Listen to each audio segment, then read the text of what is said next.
žmonės gimę 9 arba 31 bet kurio mėnesio dieną, jūsų prigimtyje yra atsiskyrėlio archetipas.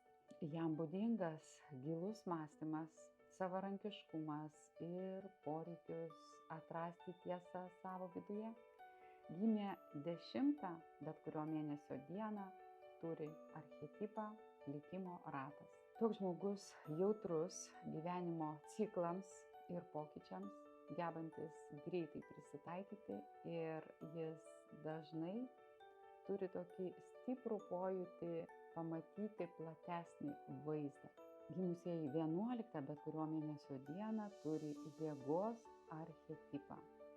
Ir tai apie kantrybę, vidinį stabilumą, apie tokią švelnią drąsą, kada žmogus geba suvaldyti emocijas ir ramiai įveikti gyvenimo iššūkius.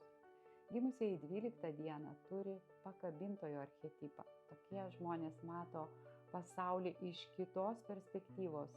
Jie turi labai daug empatijos, gebėjimą pajausti.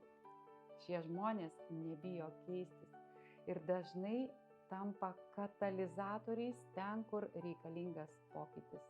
Jų bebaimiškumas padeda išspręsti sudėtingas situacijas. Ir 13 dieną gimusieji turi archetipą mirtis. Jei tu gimei 14 dieną, tavo prigimtyje nuosaikumas. Tai harmonijos, balanso, vidinės ramybės archetipas. Jie moka sujungti du priešingus polius, kurti pusiausvyrą ten, kur jos trūksta, yra puikūs diplomatai. Jei tu gimei 15 dieną, tavo prigimtyje velnias.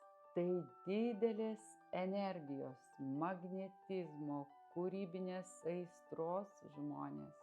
Jie turi stiprią valią ir gali peržengti bet kokias ribas, jei išmoksta suvaldyti savo impulsus, kurie eina iš vidaus. Tęsinys sekančiame video.